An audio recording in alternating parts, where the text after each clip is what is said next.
Ang programang ito ay rated SPG. Striktong patnubay at gabay ng magulang ang kailangan. Maaaring may masiselang tema, lengguwahe, karahasan, sexual, horror o droga na hindi angkop sa mga bata. Masayang-masaya si Dr. Carlos Benetes dahil dumating na ang kanyang mga kaibigan. Dito na nga ay talagang nagluto na si Lynette at saka si Dr. Kate kung saan ikinagalit niya ito dahil hindi daw nagsabi na papuntahin niya itong si Dr. Kate.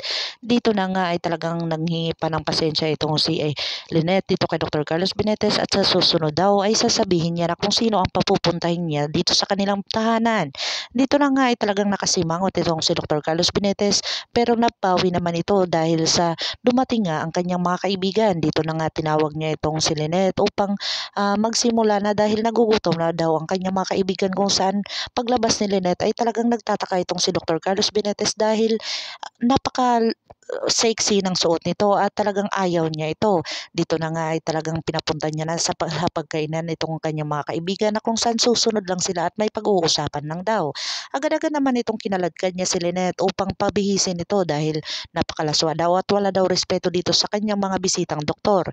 Dito naman sinabi ni Lynette na formal naman ang kanyang suot na kung saan talagang ayaw ni Dr. Carlos Benetes ang kanyang mga sinusuot. Kaya ito ay pinalitan ni Dr. Carlos at talagang galit siya dito.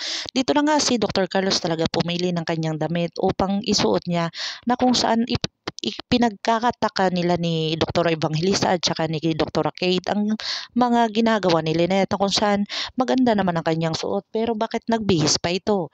Sinabi na lang ni Lynette at talagang sinabi niya lang dito sa kanyang mga kaibigan na hindi daw siya komportable kaya pinalitan niya ito. Ginid sa kalaman ni Dr. Evangelista at saka ni Dr. Kate ay talagang si Dr. Carlos Benetes ang may kagagawan noon. Dito na nga ay talagang sinabi niya dito sa kanila na talagang mabait ang kanyang asawa lalong-lalo na talagang masipag pa ito at maganda pa.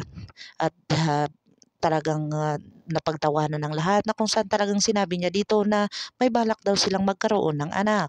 Ito naman ay pinagkakataka ni Lynette na kung saan wala naman siyang nabanggit dito na umuuna siya pero ayaw pa rin ni Lynette na kung saan ayaw niyang mag-anak dito kay Dr. Carlos Pinetes dahil itatanong niya muna sa kanyang anak na si Annalyn bago siya mag-decide dito. Dito na nga talagang porsigido si Annalyn na mahuli itong si Zoe na kung saan talagang pinuntahan niya dito sa Apex Medical Center upang kumprantahin kung may kinalaman ba ito sa pagkakawala ng kanyang lolo. Dito na nga sinabi ni Zoe na wala daw siyang kasalanan at talagang nag-abilay pa ito na nagkita daw sila ni Dr. Locke doon sa labas at nagkape pa daw. Dito na nga ay walang magawa itong si Annalyn na kung saan talagang ang mga alibay ni Zoe ay talagang pinaninindigan niya ito. Dito na nga si Don Pepe ay talagang sinabi niya dito sa tagabantay niya ay talagang napakabait daw na kung saan sinabihan niya na babayaran niya ng 10 milyon kapalit ng kanyang pagkawala doon or pagtakas niya nito. Dito kaya papayag itong tauhan ni Moira na kung saan pera na ang kalaban. At dito na nga si Giselle ay namatunghaya na kaya ang katotohanan dahil sa sinundan niya itong si Moira. Pagkikita kaya si Moira at saka si Balahadja dito at makikita ni Giselle at saka ni Ubing ang buong katotohanan. Pakakabangan natin ang mga susunod pa na episode na ito. Ang abot kamay na pangarap. Kung bago lang po kayo sa aking channel, please like, share, and subscribe para ma-update po kayo sa mga susunod pa. Yun lamang po at maraming salamat.